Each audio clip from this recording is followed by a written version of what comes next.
My parents deserted me during my operation and went to my sister's party, so I cut them off. Months later, they expected me to show up at her wedding. I never thought a single text could slice through me, leaving a wound deeper than any surgeon's knife. But the moment it arrived, lying there in that hospital gown, my entire world shattered, and I couldn't stop the pain that was coming next. The hospital air hung thick with disinfectant and a low hum of anxiety. I was 23 years old, strapped to a gurney in pre-op, watching the clock tick down to my 2:30 p.m. surgery. The ovarian cyst had grown to the size of a grapefruit, and Dr. Hayes, my gynecologist, had stopped using the word routine after the last ultrasound showed complications. There was talk of possible cancer, of losing an ovary, things that made my hands shake so hard I could barely sign the consent forms. My parents, Richard and Eleanor, had promised they'd both be there.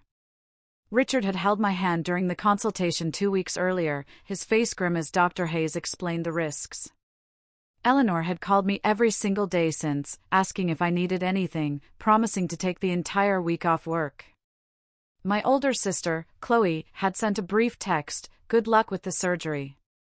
Hope it goes well." That should have been my first clue about where I truly ranked in the family hierarchy. The nurse came in at 1:45 p.m., checking my vitals and reviewing my charts. "Your family should be here soon if they want to see you before we take you back," she said kindly. I nodded, my throat too tight to speak. I kept my phone clutched in my hand, refreshing my messages every few minutes, but nothing. At 2:15 p.m., I called Richard. It rang 4 times before going to voicemail. I called Eleanor. Same thing. My heart started pounding, a frantic rhythm that had nothing to do with pre-surgery anxiety. I texted them both, "Where are you?" "They're taking me back in 15 minutes. The reply came from Eleanor at 2:22 p.m., just 8 minutes before they were supposed to wheel me into the operating room. "Sweetie, we're so sorry. Chloe's engagement party got moved to today at the last minute. The venue had a cancellation, and this was the only date available for months. We're already here and everyone's asking about us. We'll call you as soon as you're out of recovery. Love you." I read the message 3 times. Then I read it again. The words didn't change. The anesthesiologist appeared in the doorway, and I heard myself say, "I'm ready." Even though I wasn't ready at all, even though I was 23 and suddenly felt like a little girl forgotten at school pickup. The nurse squeezed my shoulder as they wheeled me down the hallway. "Do you want us to wait? Give your family a few more minutes?" "They're not coming," I said. My voice sounded hollow, like it was coming from underwater. "Let's just get this over with." The last thing I remembered before the anesthesia took hold was the nurse's pitying expression and the crushing thought that Chloe's surprise engagement party was more important than whether I lived or died. I woke up alone. The recovery room was full of other patients with their families clustered around their beds, holding hands, looking relieved. I turned my head and stared at the empty chair next to me. The nurse told me the surgery had gone well. They'd removed the cyst. No cancer. I'd keep both ovaries. Good news. Great news. I nodded, trying to smile, while pain radiated through my abdomen, blinking back tears that had nothing to do with the incision. My phone had 7 messages. 3 were from Chloe, full of photos from her party. She looked beautiful in a cream-colored dress, surrounded by friends and extended family. I recognized Eleanor and Richard in several shots, beaming and raising champagne glasses. The timestamps showed they'd been sent during my surgery. While I was unconscious on an operating table, my parents were toasting my sister's happiness.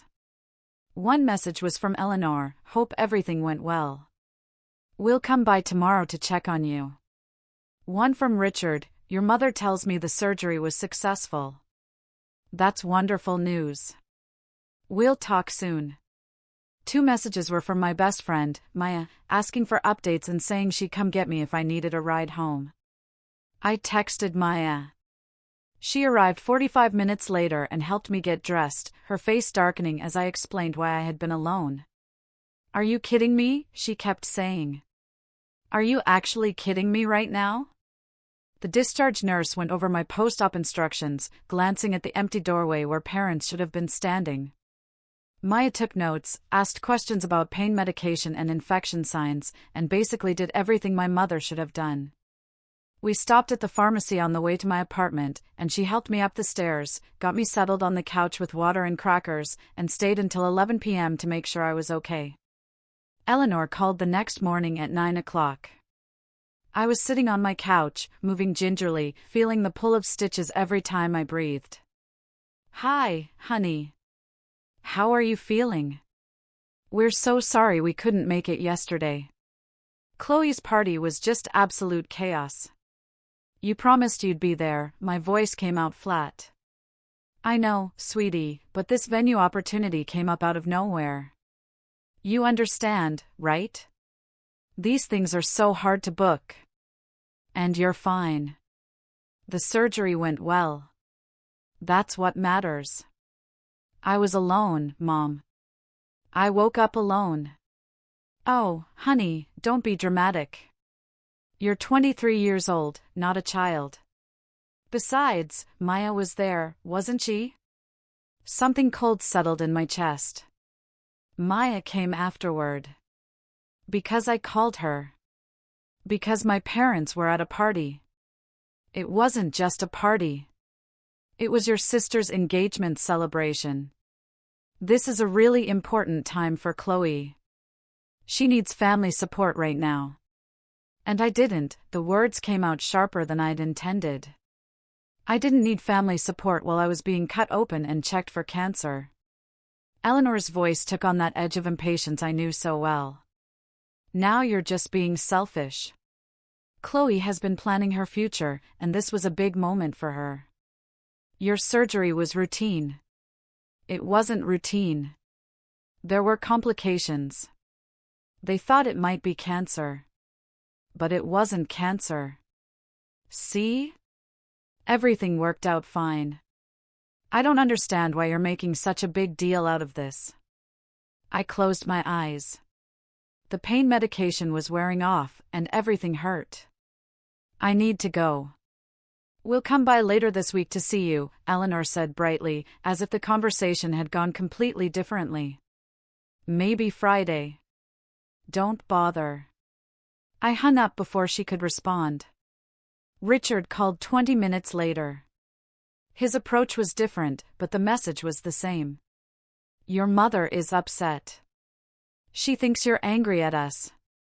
"I am angry at you." He sighed, the sound heavy with disappointment.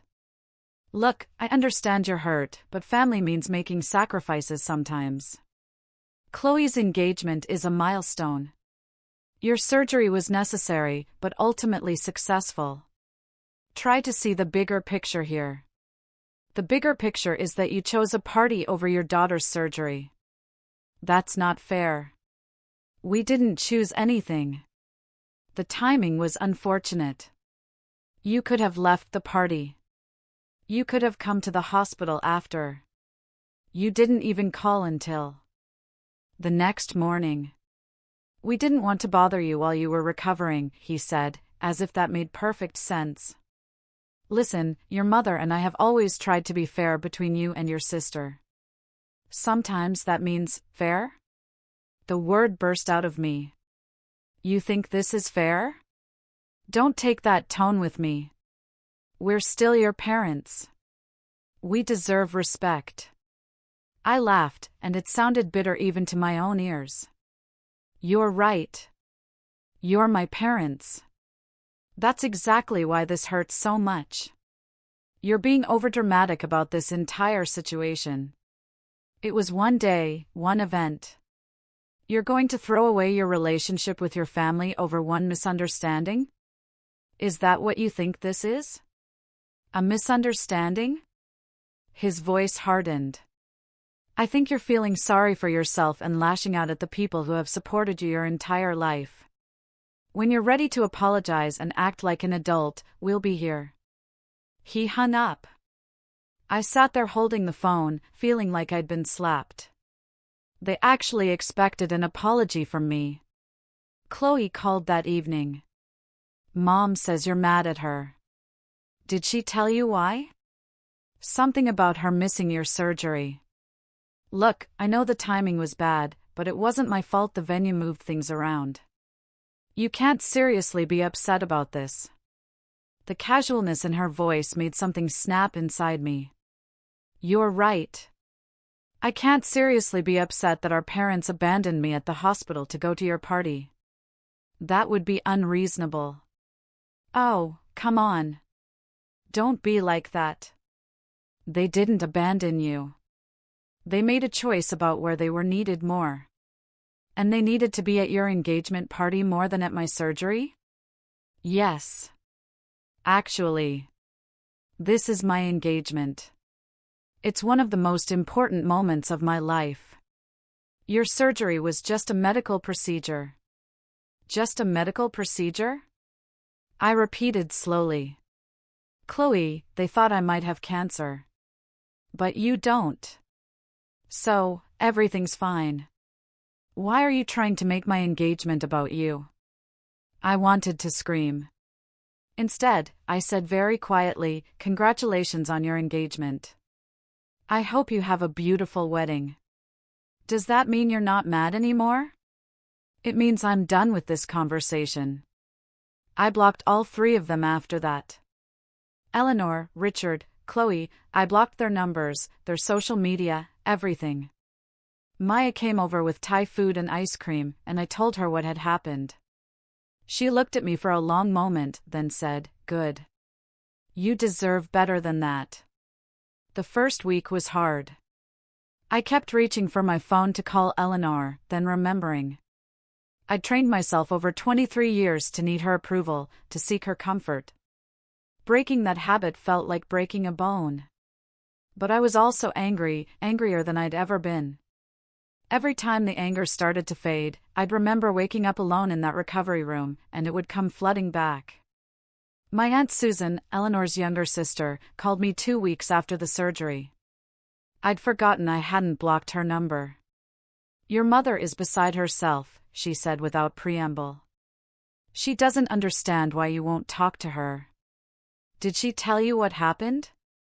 She said there was a scheduling conflict, and you overreacted. I laughed humorlessly. A scheduling conflict? Is that what we're calling it? What else would you call it? So, I told her everything. The surgery, the cancer scare, the empty recovery room, the engagement party photos timestamped during my operation. All of it. When I finished, there was a long silence on the other end. "Oh," Susan said finally. Her voice had changed. She didn't, she made it sound much less serious. I'm sure she did. Another pause. That was wrong of them. You know that, right? What they did was wrong. Something in my chest loosened slightly. Thank you for saying that. Have they apologized? They think I should apologize to them for being upset. Jesus Christ, Susan muttered. Your mother has always had a blind spot when it comes to Chloe, but this is beyond the pale. She took a breath. For what it's worth, I think you're doing the right thing. Don't let them guilt you into pretending this didn't matter. We talked for another hour. She told me things I'd half known but never let myself acknowledge fully. How Chloe had always been the favorite. How I'd been the easy child who didn't make demands. How Eleanor and Richard had taken advantage of that for years. It hurt to hear, but it also helped. Validation, I was learning, was its own kind of medicine. I threw myself into work. I was a graphic designer for a small marketing firm, and I took on every project I could get. My boss noticed the change in my output and gave me a raise. I went to therapy. I spent time with friends who actually showed up when they said they would. I learned how to be alone without feeling lonely. Slowly, carefully, I built a life that didn't revolve around waiting for my family to notice me. 3 months passed. I changed my emergency contacts at work and on my medical forms. I removed my parents from my apartment lease guarantee and co-signed with Maya instead. I started dating a guy named Ethan who worked in IT and thought I was funny and never once made me feel like I was too much or not enough. Small steps toward autonomy. Then the wedding invitation arrived. It showed up in my mailbox on a Tuesday afternoon, cream-colored and expensive-looking. Chloe Hartley and Michael Davis request the honor of your presence at their wedding. The date was 3 months away. There was a handwritten note paperclipped to the invitation, in Eleanor's distinctive script. We know you'll want to be there for your sister on her special day. Let's put this unpleasantness behind us. Love, Mom. I stared at it for a full minute. The audacity was almost impressive. For months of silence, not a single apology, and now they expected me to show up at Chloe's wedding like nothing had happened. Like I was supposed to be grateful for the invitation. I called Maya. "You're not seriously considering going," she said immediately. "No, but I'm trying to figure out how to respond. Personally, I think silence is a perfectly valid response. That feels passive-aggressive. As opposed to their active-aggressive behavior of abandoning you during surgery?" She had a point, but I couldn't let it go. For months of anger had crystallized into something harder, colder. I wanted them to understand exactly what they'd done, and I wanted it in writing. I spent a week crafting my response. I went through 7 drafts, deleted entire paragraphs, added them back. Ethan read it and said, "Damn, are you sure about this?" I was sure. The final version was 2 pages long. I printed it on good paper and mailed it to Richard and Eleanor's house, where I knew Chloe still lived while planning the wedding. "Dear Mom, Dad, and Chloe, thank you for the wedding invitation. I'm writing to let you know that I won't be attending. 4 months ago, I had surgery. It wasn't minor. The doctors found a grapefruit-sized ovarian cyst with concerning characteristics that required immediate removal. There was significant discussion about possible cancer. I was terrified.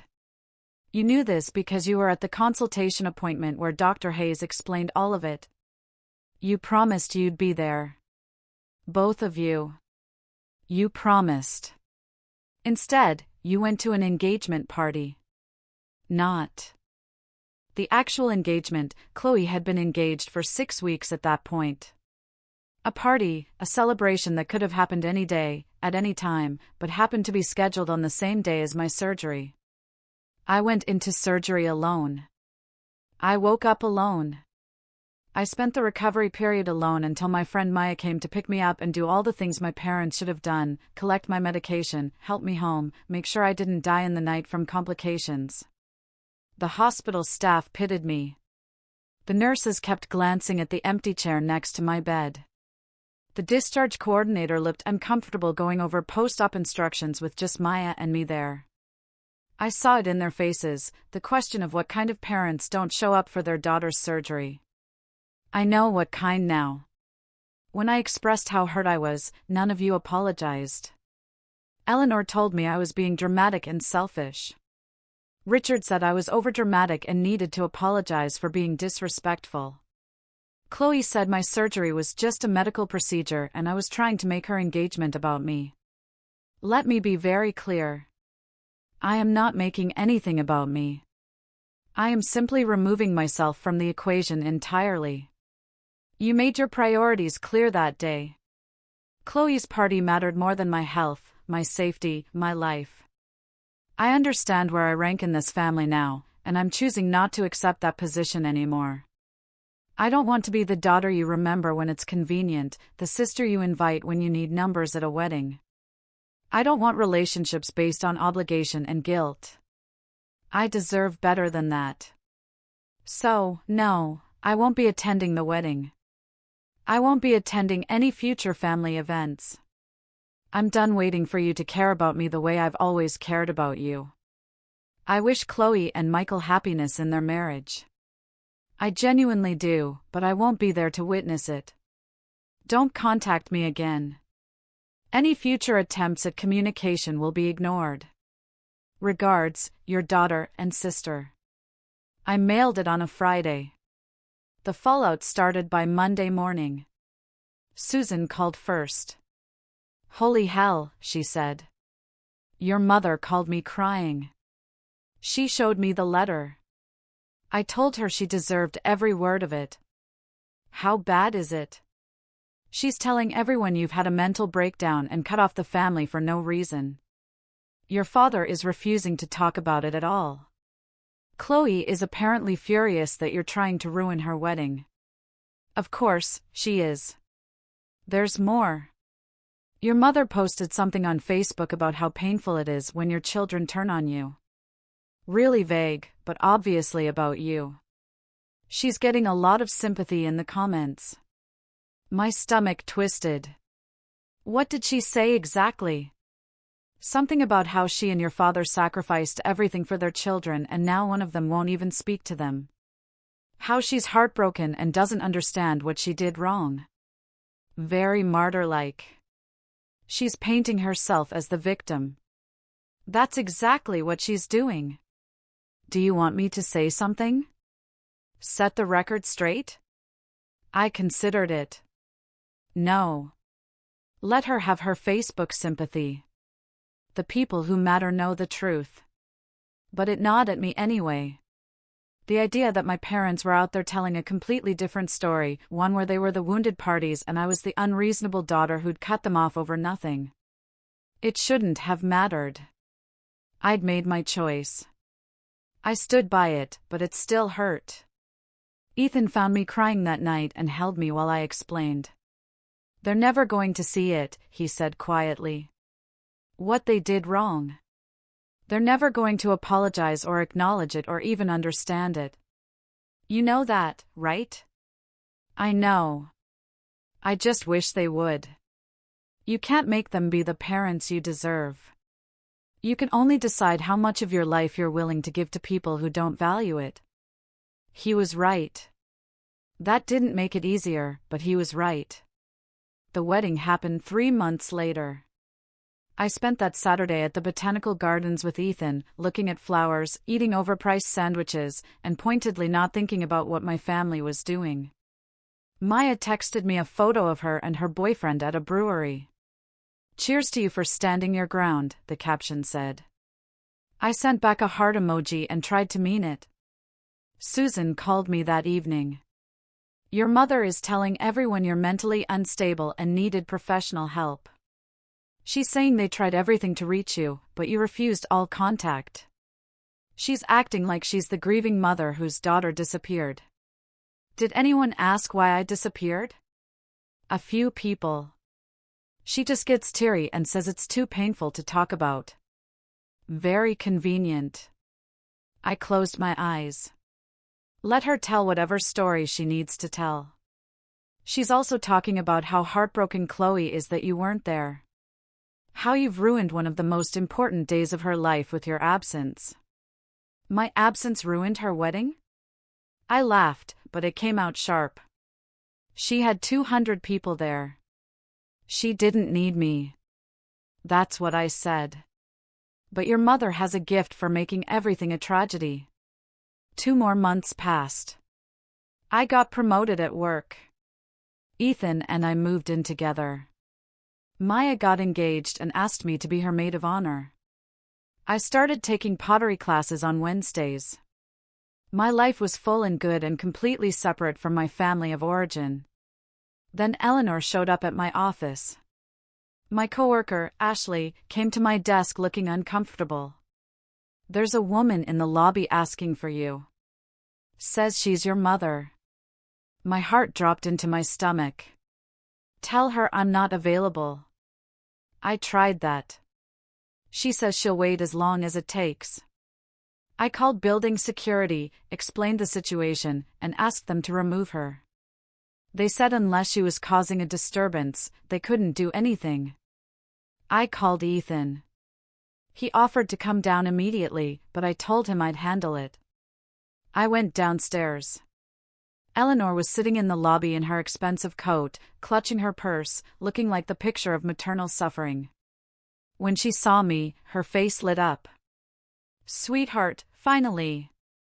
I've been trying to reach you for months. I asked you not to contact me. I'm your mother. I have a right to see my daughter.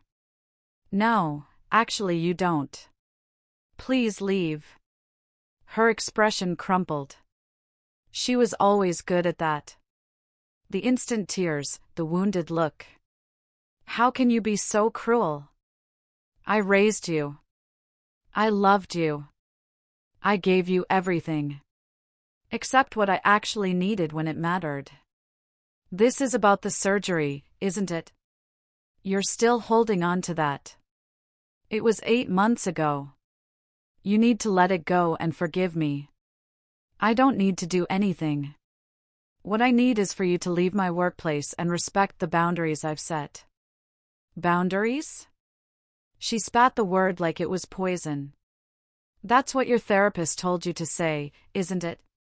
Turn you against your own family with all this psychology nonsense. My therapist helped me see that I was accepting treatment I didn't deserve. That's not turning me against you. That's helping me protect myself. From your own mother? That's insane.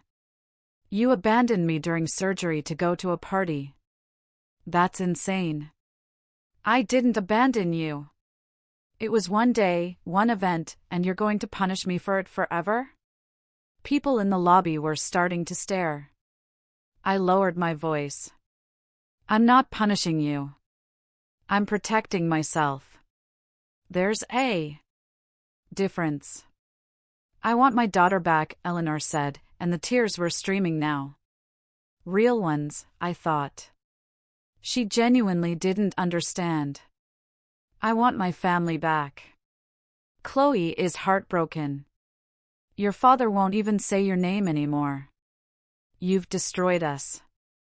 I didn't destroy anything. I just stopped pretending it wasn't already broken. Please, she whispered. Please, what do you want from me? I'll do anything. For one brief, painful moment, I almost believed her. Then I remembered the engagement party photos, the empty chair in recovery, the voicemail from Richard saying I needed to apologize. All of it. I wanted you to be there, I said quietly. That's all I ever wanted, for you to be there when I needed you. And you weren't. I'm here now. 8 months too late. I walked away. She called after me, but I didn't turn around. Security finally escorted her out when she tried to follow me to the elevators. I went back to my desk and sat there shaking for 20 minutes before I could focus on work again. Ethan came home that night with wine and Thai food and let me cry it out on the couch. Do you think I'm being too harsh? I asked. No, I think you're being exactly as harsh as you need to be. She looked so sad. She looked sad because she's facing consequences for the first time. That's not your responsibility to fix. I just keep thinking, what if I regret this? What if someday I wish I'd given them another chance? He was quiet for a moment. Do you want to give them another chance? I thought about it. Really thought about it. No, I said finally. I just wish I didn't have to make this choice at all. I wish they were different people. I know, babe. I know. A month later, Richard tried. He sent a letter to my apartment. Chloe must have gotten the address somehow, probably by following me from work one day or asking around. The letter was typed, formal, completely lacking in emotion. We need to discuss this situation like adults. Your mother is suffering from anxiety and depression because of your absence from the family. Chloe's marriage is being affected by the stress. I'm requesting that you attend family counseling with us to resolve this issue.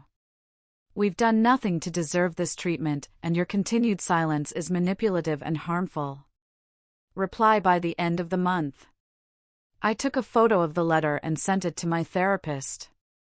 Her response was immediate. Notice how it's all about their feelings and what they need from you. Nothing about what they did or how it affected you. This is not an apology. This is a demand. I didn't reply. The end of the month came and went. 3 weeks later, Chloe sent an email to my work address. She must have found it on LinkedIn or the company website. The subject line was, "Seriously? Mom and Dad are a mess because of you. Do you even care? You've always been selfish, but this is a new low. You're tearing this family apart over one stupid misunderstanding. Michael thinks you're insane, by the way. His family thinks it's crazy that you won't even talk to your own parents. You're making us all look bad. Grow up and get over yourself. Not everything is about you." I forwarded it to Susan without comment. She called me immediately. "What a little brat." I'm furious. She really thinks I'm in the wrong. She's 26 years old, and she's never been told no in her entire life. Of course, she thinks you're wrong. You're not centering her anymore. Should I respond? Absolutely not. She wants engagement. Don't give it to her. I blocked Chloe's email, too. I was getting good at cutting people off. I realized I wasn't sure if that was healthy or sad or just necessary. Year 2 began. I stopped counting the months I'd been no contact. It just became my new normal. Life without parents, life without a sister, life with chosen family instead of biological obligation. Maya got married, and I cried happy tears as her maid of honor. Ethan's parents invited me to Thanksgiving and treated me like I'd always been part of their family. My pottery got good enough that I sold a few pieces at a local craft fair. Small victories. 18 months after I cut contact, Susan called with news. "Your mother is sick. Actually sick, not attention-seeking sick. She's been diagnosed with stage 2 breast cancer. She starts treatment next month." My chest tightened. "How bad is it?" "Treatable, according to your father. Good prognosis with chemo and radiation." But she's scared. "Why are you telling me?" "Because you deserve to know. And because your father asked me to tell you," she said. She paused. "He said, maybe this will make you realize what's important." I laughed bitterly. So even her cancer is somehow supposed to be about teaching me a lesson. That's what I said. He didn't take it well. "I'm sorry she's sick." I genuinely am, but that doesn't change what happened. "I know. I told them not to expect you to come running back, but I thought you should know anyway." I sat with the news for days. Turned it over in my mind like a stone, looking for sharp edges. Eleanor had cancer. Treatable cancer, but cancer nonetheless. I tried to feel something beyond the distant sympathy I'd feel for any acquaintance facing illness. The guilt I'd been waiting for didn't come. Instead, I felt nothing. A careful, constructed nothing that protected me from caring too much about people who had never cared enough about me. Ethan asked if I wanted to reach out. I said no. My therapist asked if I felt conflicted. I said no. Maya asked if I was okay. I said yes, and I meant it. About 5 months into Eleanor's treatment, Chloe called Susan in tears. Apparently, Eleanor and Richard were redoing their estate planning. Chloe told Susan they'd removed me from the will entirely, giving everything to her instead. They'd also removed me as backup executor and medical power of attorney. Chloe seemed to think this was some kind of victory, proof that I'd been officially disowned. Susan told me about it with disgust in her voice. I called Susan. "Did you know about this?" "Just found out." Chloe told me. Apparently, she's thrilled about it. Your mother wanted everyone in the family to know. She's been calling relatives to tell them. I don't care about the money. I know you don't. But she thinks you do. She thinks this will bring you crawling back, apologizing and begging. She really doesn't know me at all, does she? No, honey. I don't think she ever did. I told Ethan about the will that night. He looked at me carefully. How are you feeling?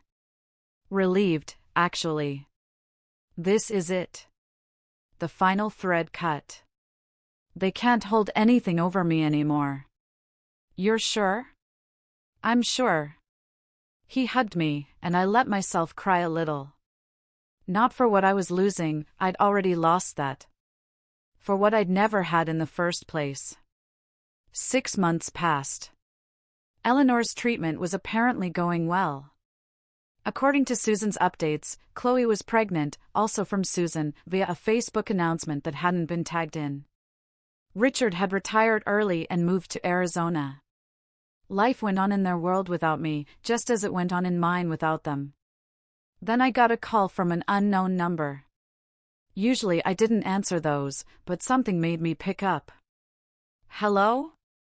Hi, a young woman's voice, hesitant. Is this the daughter of Richard and Eleanor? My parents' names. My stomach dropped. Who is this? My name is Lauren Miller. I'm a social worker at Greenwood Medical Center. Your mother had you listed as one of her emergency contacts in her patient file from a previous visit. We're calling everyone we have on file. That's a mistake. I haven't been her emergency contact in over 2 years. Try my sister, Chloe. We did. She's not answering. Your mother is asking for you specifically. She's had a complication from her chemotherapy, and she's asking to see you before she goes into surgery. The irony was so perfect it almost made me laugh. Almost. I'm not available. I understand this might be difficult, but she's very insistent. She says she needs to talk to you. I'm sorry, but no. Try my Aunt Susan. She'll come. Your mother specifically said she needs you. Not your aunt, not your sister. Then my mother is going to be disappointed. I'm not coming. There was a pause. Ma'am, I don't want to overstep, but this could be serious. If something happens during the surgery, then something happens. That's not my responsibility anymore. I'm very sorry, but you need to respect my decision. Do not call this number again. I hung up before she could respond. My hands were shaking. Ethan came into the room, took one look at my face, and wrapped his arms around me. Hospital? He asked quietly. She wanted me there. Complication from chemo. Going into surgery. The social worker said she was asking for me specifically. What did you say? I said no. He held me tighter. Good. Is it good? What if something happens? What if she dies and my last words to her were through a hospital social worker? Then that's the consequence of her choices, not yours. You don't owe her a deathbed reconciliation just because she's sick. Everyone's going to hate me. Chloe, Dad, the whole family. They'll say I let her die alone. She's not alone. She has a husband and another daughter. You're not responsible for her emotional support, especially not after everything. I knew he was right. But the guilt was there anyway, pressing on my chest like a weight. The conditioning of 23 years doesn't disappear just because you understand it's wrong. Susan called an hour later. The hospital reached you. Yeah. You didn't go. No. Good. She sighed. For what it's worth, your mother is fine. The complication was minor. They did a quick procedure, and she's already back in her room. Chloe finally showed up, and your father was there within 20 minutes of them calling him. She wasn't alone. Why did she ask for me specifically? Because she wanted to see if you'd come running. If she could use her illness to manipulate you back into the family. When the social worker told her you refused, she apparently said, I knew she was heartless. The words hit harder than they should have. She called me heartless. She did. Right before she called Chloe and complained about what a terrible daughter you are. The nurses heard everything. One of them, this is secondhand from a friend who works in that department, one of them apparently said to a colleague that she'd never seen such a dysfunctional family dynamic. Great. Now hospital staff think I'm awful, too. Actually, the nurse said she felt bad for you. Said your mother seemed like a piece of work. I didn't know whether to laugh or cry. In the end, I did both. 2 years became 3. Then 4. My life filled up with things that had nothing to do with my family of origin. Ethan and I got engaged. I started my own graphic design business. Maya had a baby and asked me to be godmother. I took a pottery intensive and got good enough to teach beginners classes. I went to therapy twice a month and learned how to set boundaries without guilt. Slowly, painfully, I became a person who didn't need her parents' approval to feel whole. Susan kept me updated in occasional phone calls. Eleanor's cancer went into remission. Chloe had her baby, a boy named Leo. Richard sold the family house and moved to Arizona. Life events that should have involved me, but didn't. I felt the absence sometimes, a phantom limbache, but mostly I felt free. The final contact came on my 29th birthday. A card arrived in the mail, forwarded from my old address. Inside was a gift card to a restaurant I'd mentioned liking when I was 19, and a note in Eleanor's handwriting, "Happy birthday. We miss you. When you're ready to apologize and be part of this family again, we'll be waiting. Love, Mom." I stared at it for a long time. When you're ready to apologize. After 6 years, that's what it came down to. They still thought I was the one who needed to apologize. They still thought they'd done nothing wrong. They were still waiting for me to break, to cave, to come crawling back. I took a photo of the card and texted it to Susan. Her response was immediate, "Are you kidding me? 6 years and she still doesn't get it." I typed back, "She never will. They're fundamentally incapable of seeing themselves as wrong in this. I'm sorry." I threw the card away. The gift card, too. Ethan asked if I wanted to do something to mark the occasion. Some kind of ritual closure. I said no. There was nothing to close. The door had been shut for years. This was just the sound of someone still knocking on the other side, refusing to accept that no one was going to answer. My 29th birthday party was small and perfect. Ethan's family, Maya and her husband, a few close friends from work, and Susan. We ate cake and drank wine. And no one asked about my parents, because everyone there already knew the story. No one suggested reconciliation or forgiveness or letting bygones be bygones. They just celebrated me, exactly as I was, without the weight of family obligation hanging over everything. Susan pulled me aside before she left. "Your mother called me last week. She wanted me to convince you to come to Leo's 2nd birthday party." "What did you say?" "I told her that if she wanted you in her life, she needed to start with an apology and genuine accountability. I told her that showing up with a gift card and a demand for your apology wasn't going to cut it." "How'd she take that?" "She hung up on me. We haven't spoken since." Susan smiled sadly. "Turns out I've been enabling her for years, too. I'm done with that. I'm sorry you got caught in the middle of this. Don't be. You helped me see some things I needed to see about my own family dynamics.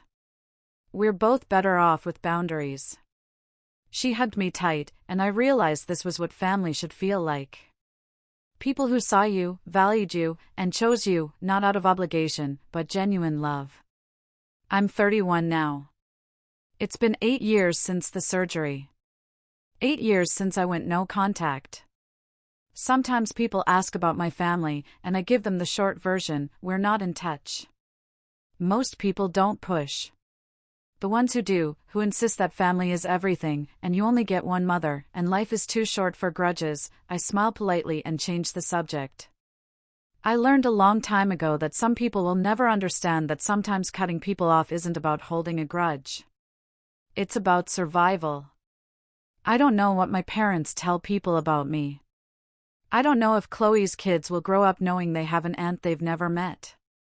I don't know if Eleanor's cancer will come back or if Richard will ever acknowledge that he was wrong. I don't spend much time wondering anymore.